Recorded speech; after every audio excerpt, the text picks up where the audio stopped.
Hi everyone, welcome to another video of my long COVID journey.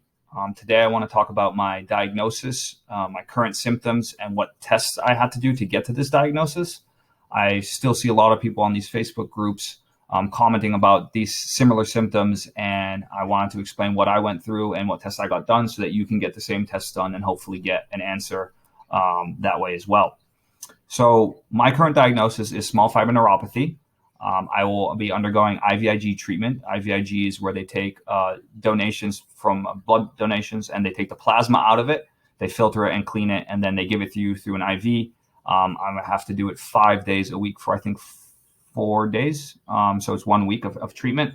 And what it's supposed to do, it's supposed to clear the autoantibodies in your system and basically reset your autonomic nervous system so that it starts functioning properly again. The symptoms I currently have start with, the second I wake up, I have chest pressure, I have stomach problems, I have internal tremors all the time. And these tremors are always there. I can feel them in my hands, in my legs. I've asked people to grab my leg and arm before to see if they can feel them, if I'm actually shaking. It kind of feels like sometimes there's an earthquake. And people grab my leg and they're like, no, I don't feel anything.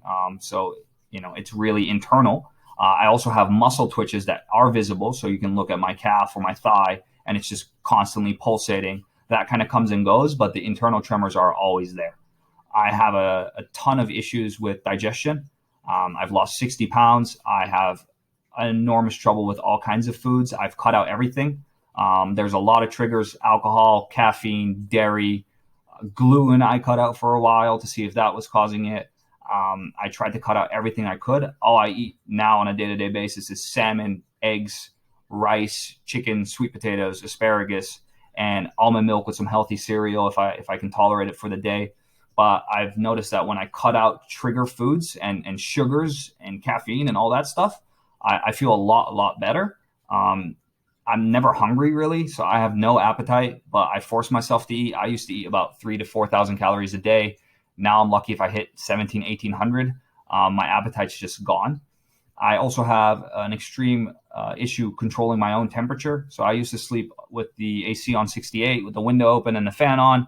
Now the temperature's on 76 and I'm still cold. I'm wearing hoodies. I'm always freezing. I get very, very dark purple fingernails all the time.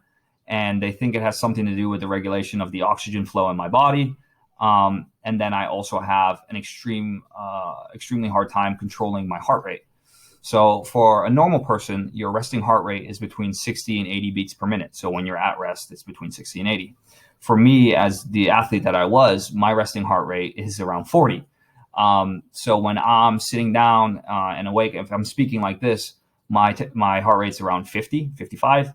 But when I get up, my heart rate jumps to 130. Just to go to the restroom or to grab a glass of water. That's not normal. It's never done that before. And that's a classic sign of POTS, where your body can't control the blood flow. So when you stand up, your veins are supposed to contract so that all the blood doesn't rush out of your brain. But with people with dysautonomia or POTS or small fiber neuropathy, it doesn't do that properly. So then your brain tells your body it's not getting enough blood. So your heart rate increases to get blood back up to your brain. And that's one of the main symptoms that they realize that, we need to get you autonomic nerve testing done. So the tests that they did were a tilt table test, a sweat test, and a nerve biopsy. The tilt table test is you just lay flat on a table and they hook you up to monitors to check your breathing, your heart rate, and your blood flow or your blood pressure. And then they stand you up on the table and they measure all of this. And for me, the second I went from lying to standing up, my heart went right up to 135, and instantly the person that was testing me said, "Yep, this is obviously positive." And they have you up for 10 minutes, and it's a little bit uncomfortable because your heart rate doesn't go back down until they lay you back down. But it's really important for them to gather all this data to see what is happening, because they also saw that I was having some vein constriction in my brain when this was happening. The sweat test, they just hook up some monitors with some gel to your legs. They heat it up a little bit or do a little bit of an electric stimulation to see how your sweat glands respond. Completely painless. It's more annoying. And then the nerve biopsy, also completely painless. They take a little piece out of your thigh and out of your ankle, and then they analyze the density of it to see if there's anything wrong there. All those 3 tests for me were abnormal, and those are the only 3 tests out of about 80 tests that they've done that were abnormal. Everything else for me was completely normal. And these are the only 3 that were done that showed anything.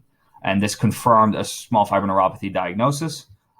So I just wanted to give that quick backstory. If you're having those similar symptoms, especially if you get up and your heart rate skyrockets, get tested for POTS, get these autonomic nerve testing done, because hopefully that can find you an answer. There is a way to deal with that.